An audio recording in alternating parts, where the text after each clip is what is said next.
Hi friends, welcome back to my YouTube channel.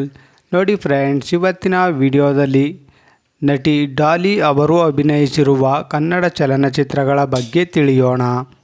ಅದಕ್ಕೂ ಮುಂಚೆ ಯಾರ್ಯಾರೆಲ್ಲ ನಮ್ಮ ಚಾನಲ್ನ ಸಬ್ಸ್ಕ್ರೈಬ್ ಮಾಡ್ಕೊಳ್ಳದೆ ವಿಡಿಯೋ ನೋಡ್ತಾ ಇದ್ದೀರಾ ಅವರೆಲ್ಲರೂ ಕೂಡ ದಯವಿಟ್ಟು ಈ ಕೂಡಲೇ ಸಬ್ಸ್ಕ್ರೈಬ್ ಮಾಡ್ಕೊಳ್ಳಿ. ಹಾಗೆ ಪಕ್ಕದಲ್ಲಿ ಬರೋ ಬೆಲ್ ಐಕನ್ ಕೂಡ ಪ್ರೆಸ್ ಮಾಡಿ. ವಿಡಿಯೋಗೆ ಒಂದು ಲೈಕ್ ಮಾಡೋದಂತೂ ಮರಿಬೇಡಿ. ಅವರ ಮೊದಲನೆಯ ಚಿತ್ರ ರಾಯರು ಬಂದರು ಮಾವನ ಮನೆಗೆ. ಈ ಚಿತ್ರವು 1993ರಲ್ಲಿ ತೆರೆಕಂಡು ಸೂಪರ್ ಹಿಟ್ ಆಗಿತ್ತು. ಅವರ ಎರಡನೆಯ ಚಿತ್ರ ಮಿಸ್ಟರ್ ಮಹೇಶ್ ಕುಮಾರ್. ಈ ಚಿತ್ರವು 1994ರಲ್ಲಿ ತೆರೆಕಂಡು ಹಿಟ್ ಆಗಿತ್ತು. ಅವರ ಮೂರನೆಯ ಚಿತ್ರ ಮುಸುಕು. ಈ ಚಿತ್ರವು 1994ರಲ್ಲಿ ತೆರೆಕಂಡು ಹಿಟ್ ಆಗಿತ್ತು. ಅವರ ನಾಲ್ಕನೆಯ ಚಿತ್ರ ಮಕ್ಕಳ ಸಾಕ್ಷಿ. ಈ ಚಿತ್ರವು 1994ರಲ್ಲಿ ತೆರೆಕಂಡು ಹಿಟ್ ಆಗಿತ್ತು. ಅವರ ಐದನೆಯ ಚಿತ್ರ ಯಮಕಿಂಕರ.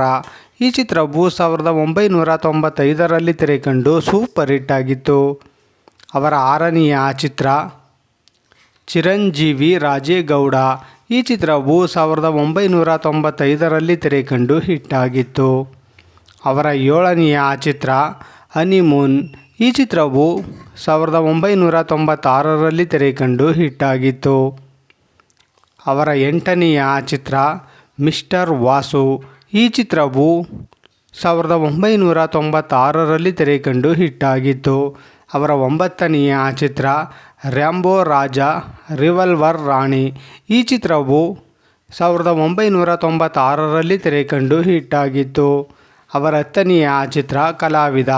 ಈ ಚಿತ್ರವು 1997ರಲ್ಲಿ ತೆರೆಕಂಡು ಫ್ಲಾಪ್ ಆಗಿತ್ತು. ನೋಡಿದ್ರಲ್ಲ ಫ್ರೆಂಡ್ಸ್, ನಟಿ ಡಾಲಿ ಅವರು ಅಭಿನಯಿಸಿರುವ ಕನ್ನಡ ಚಲನಚಿತ್ರಗಳ ಬಗ್ಗೆ ತಿಳ್ಕೊಂಡ್ರಲ್ಲ. ಈ ವಿಡಿಯೋ ಇಷ್ಟ ಆದಲ್ಲಿ ಲೈಕ್ ಮಾಡಿ, ಶೇರ್ ಮಾಡಿ, ಕಮೆಂಟ್ ಮಾಡಿ. ಹಾಗೆ ಯಾರ್ಯಾರೆಲ್ಲ ನಮ್ಮ ಚಾನಲ್ನ ಇನ್ನೂ ಸಬ್ಸ್ಕ್ರೈಬ್ ಮಾಡ್ಕೊಳ್ಳದೆ ವಿಡಿಯೋ ನೋಡ್ತಾ ಇದ್ದೀರಾ ಅವರೆಲ್ಲರೂ ಕೂಡ ದಯವಿಟ್ಟು ಈ ಕೂಡಲೇ ಸಬ್ಸ್ಕ್ರೈಬ್ ಮಾಡ್ಕೊಳ್ಳಿ. ಹಾಗೆ ಪಕ್ಕದಲ್ಲಿ ಬರೋ ಬೆಲ್ ಐಕನ್ ಕೂಡ ಪ್ರೆಸ್ ಮಾಡಿ.